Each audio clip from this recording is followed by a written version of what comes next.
خسته نباشید عرض می‌کنم خدمت شما دوستای عزیز. در قدم اول فرارسیدن عید سعید فطر خدمت شما تبریک و تهنیت عرض می‌کنم. امید که امی تعاد عبادات شما قبول و مقبول درگاه الهی باشد.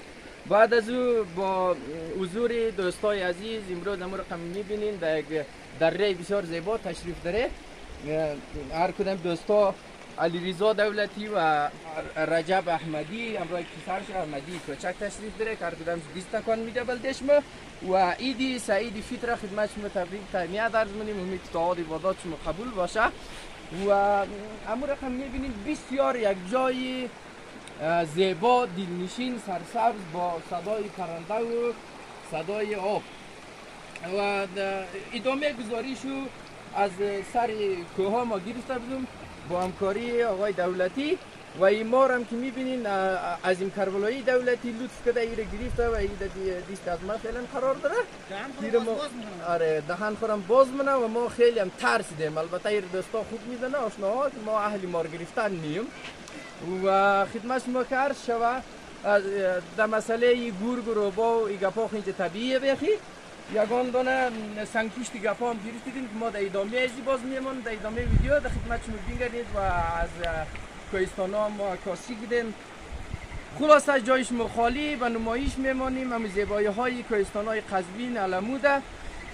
زنده و سلامت باشین. اگر دوستا کدام گفتنی خاص داشته باشه برای عزیزا چی در خارج از افغانستان چی داخل از افغانستان هر چی نباشه در ملک ما مسافرتیم و دلها پشتی وطن و دوستا تنگ میشه.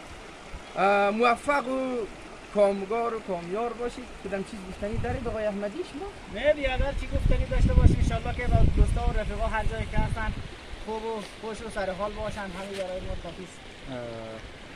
خب دیگه آقای دولتی کدام چیز؟ تمام. خب دیگه شما رو به خداوندی پاک میسپاریم.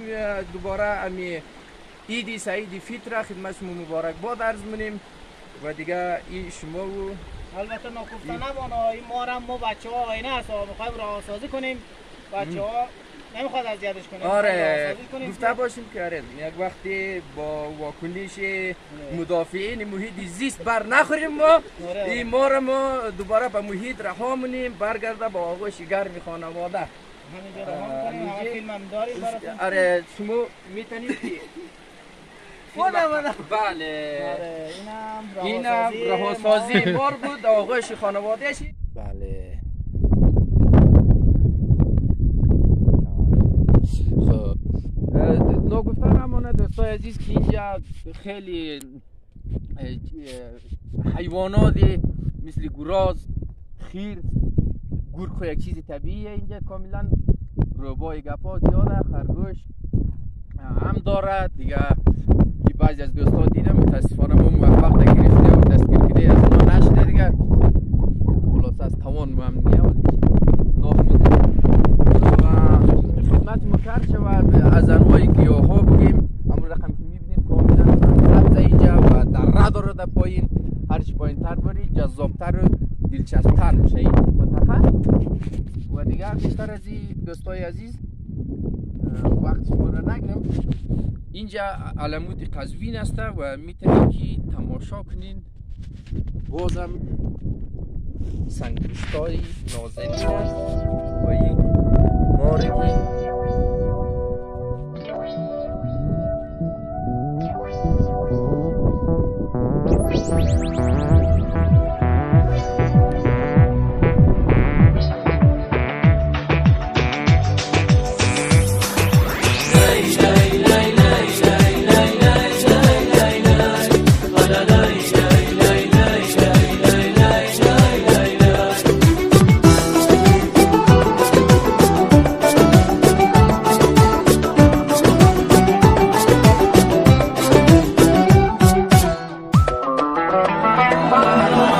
مخور غم گذشته گذشته ها گذشته هرگز به قصه خوردن گذشته بر نگشته